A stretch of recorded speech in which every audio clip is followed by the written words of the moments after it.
श्रीमद् भगवत गीता के प्रत्येक अध्याय का तात्पर्य क्या है, उनका सार क्या है, इस पर स्वामी रामसुख दास जी बड़े ही विलक्षण तरीके से लिखते हैं, बड़े ही सरल तरीके से लिखते हैं। वे पहले अध्याय से प्रारंभ करते हैं। वे कहते हैं, मोह के कारण ही मनुष्य मैं क्या करूं और क्या नहीं करूं इस दुविधा में फंसकर कर्तव्यचित हो जाता है। अगर वह मोह के वशीभूत न हो तो वह कर्तव्यचित नहीं हो सकता। भगवान, धर्म, परलोक आदि पर श्रद्धा रखने वाले मनुष्यों के भीतर प्राय इन बातों को लेकर हलचल दुविधा रहती है कि अगर हम कर्तव्य रूप से प्राप्त कर्म को नहीं करेंगे तो हमारा पतन हो जाएगा। अगर हम केवल सांसारिक कार्यों में ही लग जाएंगे तो हमारी आध्यात्मिक उन्नति नहीं होगी। व्यवहार में लगने से परमार्थ ठीक से नहीं होगा और परमार्थ में लगने से व्यवहार ठीक से नहीं होगा। अगर हम कुटुंब छोड़ देंगे तो हमें पाप लगेगा और अगर हम कुटुंब में ही बैठे रहेंगे तो हमारी आध्यात्मिक उन्नति नहीं होगी, इत्यादि बातें वे कहते हैं। तात्पर्य है कि अपना कल्याण तो चाहते हैं पर मोह, सुख, आसक्ति के कारण संसार छूटता नहीं। इसी तरह की हलचल अर्जुन के मन में भी होती है कि अगर मैं युद्ध करूंगा तो कुल का नाश होने से मेरे कल्याण में बाधा लगेगी और अगर मैं युद्ध नहीं करूंगा तो कर्तव्यचित होने से मेरे कल्याण में बाधा लगेगी। यह है पहले अध्याय का तात्पर्य। अब दूसरे अध्याय का प्रारंभ करते हैं। अपने विवेक को महत्व देना और अपने कर्तव्य का पालन करना, इन दोनों उपायों में से किसी भी एक उपाय को मनुष्य दृढ़ता से काम में लाए तो शोक चिंता मिट जाते हैं। जितने शरीर दिखाई देते हैं वे सभी नष्ट होने वाले हैं, मरने वाले हैं, पर उनमें रहने वाला कभी नहीं मरता।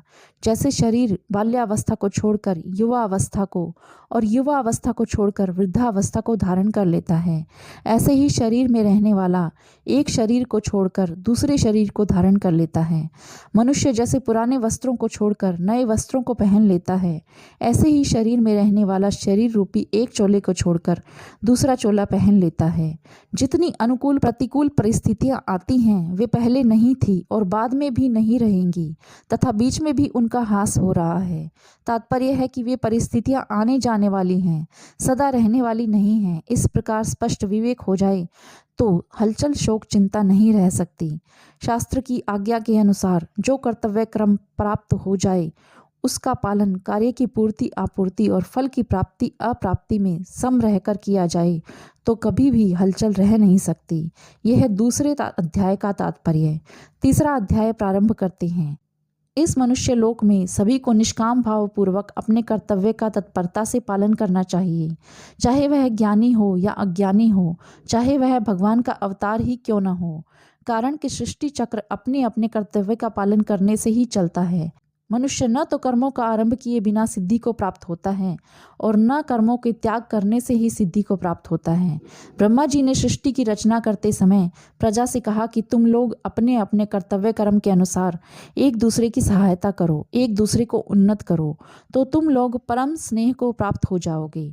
जो सृष्टि चक्र की मर्यादा के अनुसार अपने कर्तव्य का पालन नहीं करता उसका इस संसार में जीना व्यर्थ है। यद्यपि मनुष्य रूप में अवतरित भगवान के लिए इस त्रिलोक में कोई कर्तव्य नहीं है, फिर भी वे लोग संग्रह के लिए अपने कर्तव्य का तत्परता से पालन करते हैं। इसी प्रकार ज्ञानी महापुरुष को भी लोक संग्रह के लिए अपने कर्तव्य का तत्परता से पालन करना चाहिए। अपने कर्तव्य का निष्काम भाव पूर्वक पालन करते हुए मनुष्य मर भी जाए तो भी उसका कल्याण है। यह है तीसरे अध्याय का तात्पर्य। चौथे अध्याय के लिए वे कहते हैं, संपूर्ण कर्मों को लीन करने के और संपूर्ण कर्मों के बंधन से रहित होने के दो उपाय हैं। कर्मों के तत्वों को जानना और तत्व ज्ञान को प्राप्त करना। भगवान सृष्टि की रचना तो करते हैं पर उस कर्म में और उसके फल में कृतत्व, अभिमान एवं आसक्ति न होने से वे बंधते नहीं हैं। कर्म करते हुए जो मनुष्य कर्म फल की आसक्ति, कामना, ममता इत्यादि नहीं रखते, अर्थात कर्म फल से सर्वथा निर्लिप्त रहते हैं और निर्लिप्त रहते हुए कर्म करते हैं, वे संपूर्ण कर्मों को काट देते हैं। जिसके संपूर्ण कर्म संकल्प और कामना से रहित होते हैं उसके संपूर्ण कर्म जल जाते हैं। जो कर्म और कर्म फल की आसक्ति नहीं रखता वह कर्मों में सांगोपांग प्रवृत्त होता हुआ भी कर्मों से बंधता नहीं है, जो शरीर निर्वाह के लिए ही कर्म करता है तथा जो कर्मों की सिद्धि असिद्धि में सम रहता है, वह कर्म करके भी नहीं बंधता। जो केवल कर्तव्य परंपरा सुरक्षित रखने के लिए ही कर्म करता है, उसके संपूर्ण कर्म लीन हो जाते हैं। इस तरह कर्मों के तत्व को ठीक से जानने से मनुष्य कर्म बंधन से मुक्त हो जाता है। जड़ता से सर्वथा संबंध विच्छेद हो जाना ही तत्व ज्ञान है। यह तत्व ज्ञान पदार्थों से होने वाले यज्ञों से श्रेष्ठ हैं।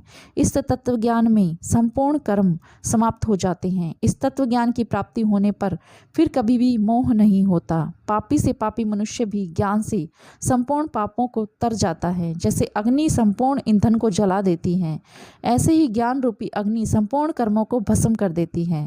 यह है चौथे अध्याय का तात्पर्य। पांचवें अध्याय को प्रारंभ करते हैं।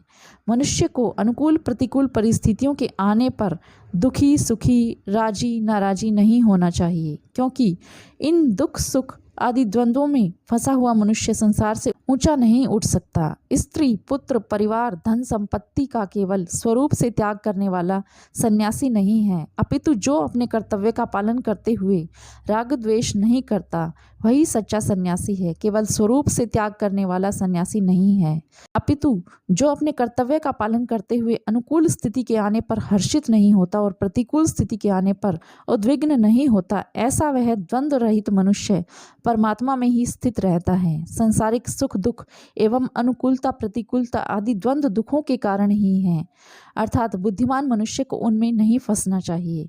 ये है पांचवें अध्याय का तात्पर्य। छठे अध्याय का प्रारंभ करते हैं। किसी भी साधन से अंतःकरण में समता आनी चाहिए, क्योंकि समता के बिना मनुष्य अनुकूल प्रतिकूल परिस्थितियों में मान अपमान इत्यादि में निर्विकार नहीं रह सकता, और अगर वह परमात्मा का ध्यान चाहे तो भी ध्यान नहीं कर सकता। तात्पर्य है कि अंतःकरण में समता आए बिना सुख दुख आदि द्वंद्वों का असर नहीं मिटेगा और मन भी ध्यान में नहीं लगेगा।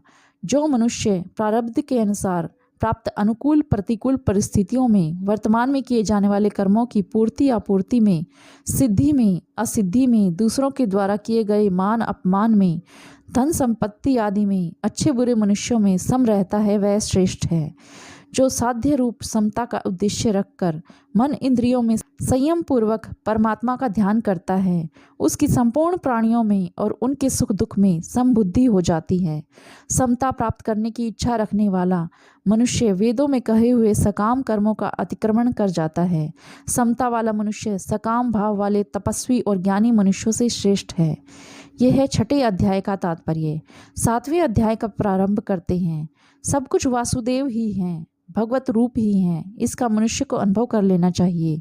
सूत के मणियों से बनी हुई माला में सूत की तरह भगवान ही सब संसार में ओतप्रोत हैं। पृथ्वी जल तेज आदि तत्वों में, चंद्र सूर्य आदि रूपों में, सात्विक राजस और तामस भाव आदि क्रिया में भगवान ही परिपूर्ण हैं। ब्रह्म जीव क्रिया संसार ब्रह्म और विष्णु रूप से भगवान ही तो हैं। इस तरह तत्व से सब कुछ भगवान ही भगवान हैं। यह है सातवें अध्याय का तात्पर्य। आठवें अध्याय का प्रारंभ करते हैं। अंतकालीन चिंतन के अनुसार ही जीव की गति होती है, इसीलिए मनुष्य को हरदम सावधान रहना चाहिए, जिससे अंतकाल में भगवान की स्मृति बनी रहे। अंत समय में शरीर छूटते समय मनुष्य जिस व्यक्ति वस्तु आदि का ध्यान करता है, जिसका चिंतन करता है, उसी के अनुसार उसको आगे का शरीर मिलता है। जो अंत समय में भगवान का चिंतन करता हुआ शरीर छोड़ता है, वह भगवान को ही प्राप्त होता है, उसका फिर जन्म मरण नहीं होता। अतः मनुष्य को सब समय सब काम करते हुए भगवान को ही याद रखना चाहिए, जिससे अंत समय में भगवान की ही याद आए। जीवन भर राग पूर्वक जो कुछ किया जाता है, प्राय वही अंत समय में याद आता है।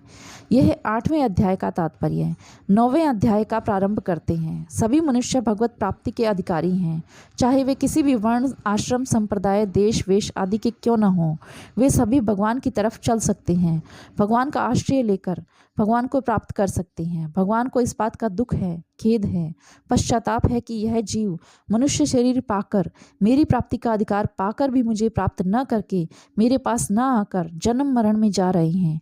मेरे से विमुख होकर कोई तो मेरी आसुरी संपत्ति का आश्रय लेकर, कोई सकाम भाव से यज्ञ आदि का अनुष्ठान करके जन्म मरण के चक्कर में जा रहे हैं। वे पापी से पापी हों, किसी नीच योनि में पैदा हुए हों और किसी भी वर्ण आश्रम देश के आदि के वे क्यों न हों, वे सभी मेरा आश्रय लेकर मेरी प्राप्ति कर सकते हैं। अतः इस मनुष्य शरीर को पाकर जीव को भगवान का भजन करना चाहिए। ये था 9वें अध्याय का तात्पर्य। 10वां अध्याय प्रारंभ करते हैं। मनुष्य के पास चिंतन करने की जो शक्ति है उसको भगवान के चिंतन में ही लगाना चाहिए। संसार में जिस किसी में जहाँ कहाँ विलक्षणता, विशेषता, महत्ता, अलौकिकता, सुंदरता आदि दिखाई देती है उसमें मन खिंचता है। वह विलक्षणता आदि सब वास्तव में भगवान की ही है। अतः वहाँ भगवान का ही चिंतन करना चाहिए, उस व्यक्ति, वस्तु आदि का नहीं। यही विभूतियों के वर्णन का तात्पर्य है। ये था 10वें अध्याय का तात्पर्य। 11वें अध्याय का प्रारंभ करते हैं।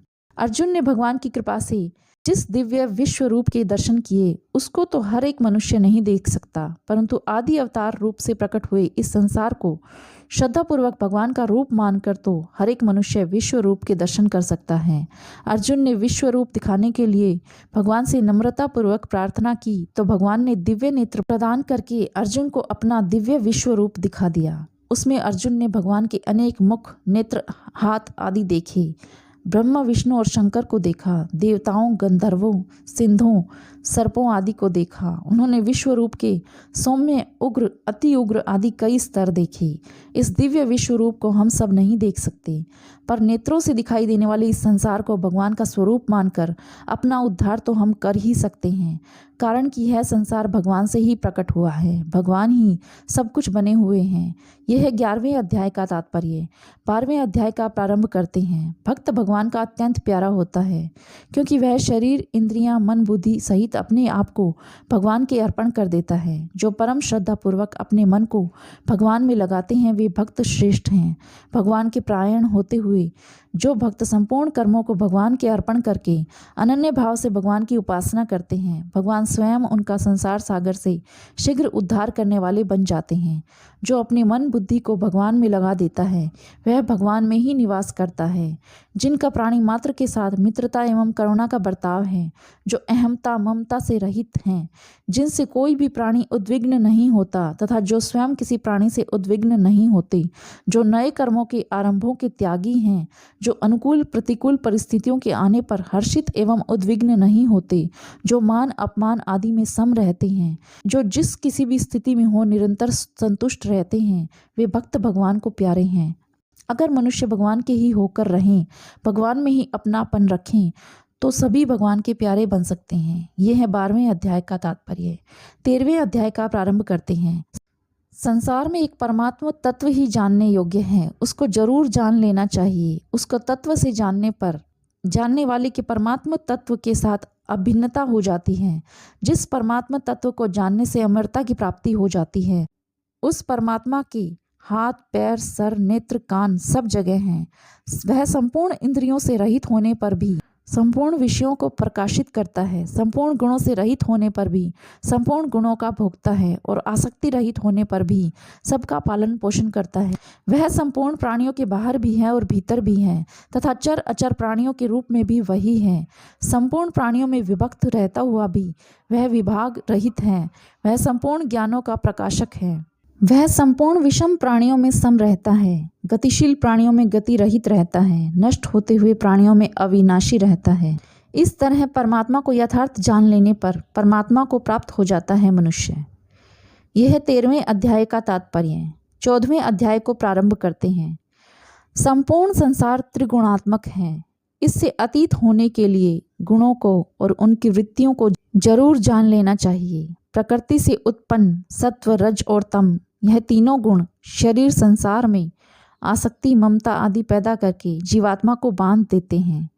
सत्व गुण सुख और ज्ञान की आसक्ति से, रजोगुण कर्मों की आसक्ति से और तमोगुण प्रमाद, आलस्य एवं निद्रा से मनुष्य को बंधन में डालता है। रजोगुण और तमोगुण को दबाकर जब सत्व गुण बढ़ता है तब अंतःकरण में रज तम के विरुद्ध प्रकाश हो जाता है।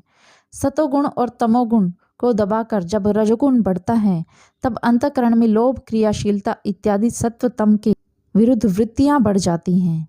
सत्व गुण और रजोगुण को दबाकर जब तमोगुण बढ़ता है तब अंतःकरण में अविवेक, कर्म में अरुचि, प्रमाद, मोह आदि सत्व रज के विरुद्ध वृत्तियां बढ़ जाती हैं।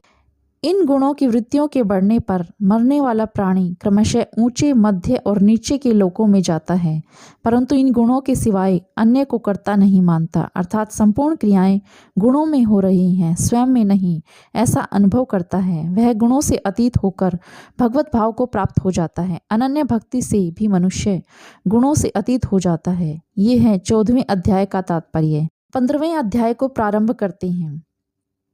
इस संसार का मूल आधार और इस संसार में अत्यंत श्रेष्ठ परम पुरुष एक परमात्मा ही है।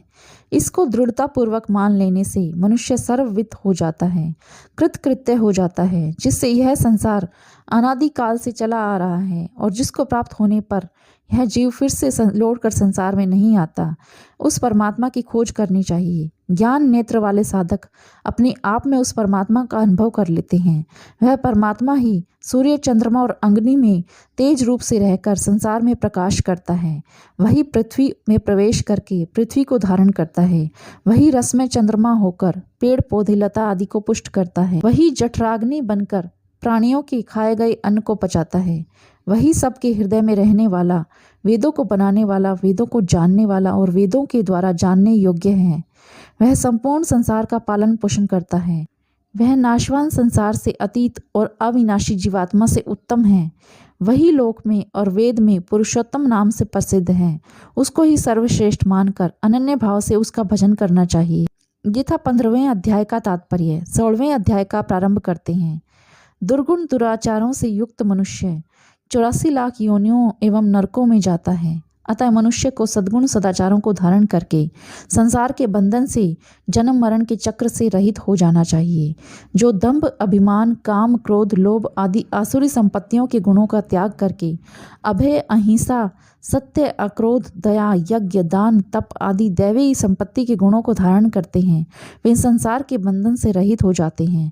परंतु जो केवल दुर्गुण दुराचारों का काम, क्रोध, लोभ, चिंता, अहंकार आदि का आश्रय लेते हैं, उनमें ही रचे पचे रहते हैं, ऐसे वे आसुरी संपदा वाले मनुष्य 84 लाख योनियों एवं नरकों में जाते हैं। यह है 16वें अध्याय का सार। 17वें अध्याय का प्रारंभ करते हैं। शास्त्र विधि को जानने वाले और न जानने वाले मनुष्यों को चाहिए कि वे श्रद्धापूर्वक जो कुछ शुभ कार्य करते हैं, उस कार्य को भगवान को याद करके भगवान नाम का उच्चारण करके आरंभ करें। जो शास्त्र विधि को तो नहीं जानते पर श्रद्धापूर्वक यजन पूजन करते हैं, उनकी श्रद्धा 3 प्रकार की होती है, सात्विकी, राजसी और तामसी। श्रद्धा के अनुसार ही उनके द्वारा पूजे जाने वाले देवता भी 3 तरह के होते हैं। वे यजन पूजन नहीं करते। उनकी श्रद्धा की पहचान आहार से हो जाती है, क्योंकि आहार तो सभी करते ही हैं। यह था 17वें अध्याय का तात्पर्य। अब अंतिम और 18वें अध्याय का प्रारंभ करते हैं। मनुष्य मात्र के उद्धार के लिए उनकी रुचि, योग्यता और श्रद्धा के अनुसार 3 साधन बताए गए हैं: कर्म योग, ज्ञान योग और भक्ति योग। इनमें से किसी भी एक साधन में मनुष्य हो तो उसका उद्धार हो जाता है। जो मनुष्य यज्ञ, तप और दान तथा नियत कर्तव्य कर्मों को आसक्ति और फल की इच्छा का त्याग करके करता है एवं जो कुशल अकुशल कर्मों में राग द्वेष नहीं रखता, वही वास्तव में त्यागी है। नित्य कर्मों को करते हुए भी उसको पाप नहीं लगता और उसको कहीं भी कर्म फल प्राप्त नहीं होता। उसके संपूर्ण संशय संदेह मिट जाते हैं और वह अपने स्वरूप में स्थित हो जाता है। यह कर्म योग है। जो मनुष्य सात्विक, ज्ञान, कर्म, बुद्धि, धृति और सुख को धारण करके कर्तृत्व, भोक्तृत्व से रहित हो जाता है, वह अगर संपूर्ण प्राणियों को मार भी दे तो भी उसको पाप नहीं लगता। अपने स्वरूप में स्थित होने पर उसको पराभक्ति की प्राप्ति हो जाती है और उससे वह परमात्मा तत्व को यथार्थ जानकर उसमें प्रविष्ट हो जाता है। यह ज्ञान योग है। मनुष्य भगवान का आश्रय लेकर संपूर्ण कर्तव्य कर्मों को सदा सांगोपांग करता हुआ भी भगवत कृपा से अविनाशी पद को प्राप्त हो जाता है। जो मनुष्य भगवान के परायण होकर संपूर्ण कर्मों को भगवान के अर्पण करता है, वह भगवत कृपा से संपूर्ण विघ्न बाधाओं से तर जाता है। जो अपने सहित शरीर, मन, इंद्रियों को भगवान में ही लगा देता है, वह भगवान को ही प्राप्त होता है। जो संपूर्ण धर्मों के आश्रय को त्याग कर अनन्य भाव से केवल भगवान की ही शरण हो जाता है, उसको भगवान संपूर्ण पापों से मुक्त कर देते हैं। यह भक्ति योग का तात्पर्य है। इस प्रकार भगवत गीता के संपूर्ण 18 अध्यायों का तात्पर्य समाप्त होता है।